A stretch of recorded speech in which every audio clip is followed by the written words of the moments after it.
Hello and welcome to the penultimate day of the 2026 ThruDark Devizes to Westminster International Canoe Race. It's been another magnificent day out on the water, not only from the stages race, but also the senior doubles. We'll come on to the senior doubles in a minute because that's already been complete. But Donna, how have the stages been today? Oh, it's been brilliant today. It's been really good. A great atmosphere on the starts this morning. I think they quite appreciated the really early ones going off of the sunrise. Everyone was really competitive and looking to increase, better their times. There was a good chasing pack, and I think the way we set them all off, they've been quite close together most of the day. Yeah, and obviously last night camping was a little bit interesting for some of them. The wind picked up, didn't it, quite a lot through the night? The wind picked up massively. Our marquee for the actual junior campsite managed to move itself 6 foot. Still upright and still tied to the ground, but everything that was inside was now outside. So yes, it was interesting. Yeah, we'll come on to that, how that located for the senior doubles in a minute. Veteran juniors, we'll start with them. Webb and Williams are obviously out in front still, 37 minutes going into the final day. That looks like it's going to be hard to beat that, doesn't it? I think it's very hard to beat. They look so strong today. They look really good. That saying, Metcalf as well and her crewmate, they were going really well, but the gap was just a bit too big. But they look so strong. I stood at Sunbury today looking at all the crews, and they were looking great.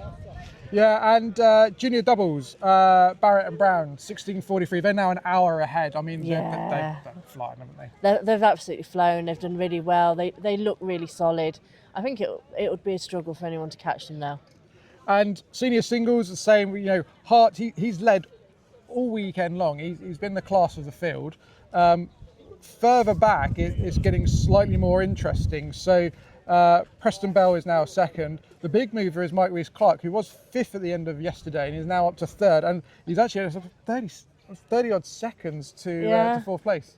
That's absolutely amazing. The camaraderie between the top singles has been absolutely amazing. They are so lovely to each other on the start line and when they're getting in. But there's some joking as well. It has to be said.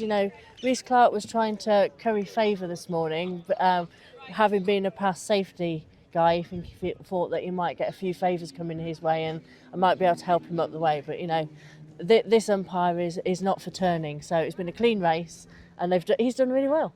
Yeah, and Open Endeavour, Hodgson and Stilling 17:57. I mean, they're way out in front. Metcalf and Day are behind now in 19:43.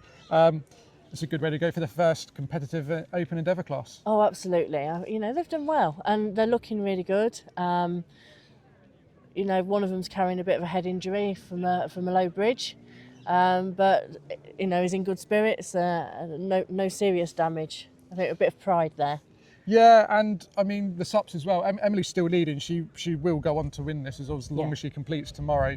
But the other SUPs, it's taken a while to get to grips with it a little bit, but they're coming into their own now, aren't they? Now on the terms. I think for 805, very much this is her home turf, so she's feeling much more comfortable today. It's not the long drag of the canal and all the locks, so she's really happy on the Thames. Emily is just absolutely flown, and she's just so proud of herself, and so she should be, because the improvement she's made on her time over last year is absolutely great, and she looked absolutely solid out there today. Really good. Yeah, and as I say, it's been a great day. They'll go again tomorrow, so we're here at Thames Young Mariners, just outside Teddington. That's where the 4-day cruise will spend tonight. And go again tomorrow morning. It'll be a short run down to Barn Elms, the same finish we had last year. Hoping for a nice atmosphere, aren't we? Yeah, absolutely. It was great last year. It's a superb location for people to congregate and cheer everybody on. So yeah, looking forward to it. Early start. Yeah, it will be. And that wasn't the only race to be taking place. Yesterday morning, as we mentioned in the recap for yesterday, senior doubles kicked off. They paddled right through the night. Finished at Westminster early this morning because again it's early tide windows this year. Fantastic race. Billy Butler, John O'Grady, they finally got there after a few years of obviously finishing just on the cusp. Oh, it was absolutely fabulous, wasn't it? And I mean the margin on it as well. I know there was a number of people all around the world that were watching those dots all through the night, just to make sure that they were progressing, and absolutely fantastic, really good for them. Yeah, and I mean conditions for all paddlers out there were really, really tough yesterday. When you came in sort of from Reading onwards, the wind started to really build Yeah. A lot of paddlers, we had a few people going swimming, a lot of people struggling with sort of the waves coming at them, especially around sort of like the Marlow, Cookham and Bolters area. There were a fewer retirements than we expected given the conditions out there. I was quite surprised. I must admit, I did go to bed last night. It was a long day yesterday and I just absolutely zonked out. So when I got up this morning and looked at all the trackers, I was pleasantly surprised at how few we lost, in comparison to previous years, because the conditions were hard out there last night.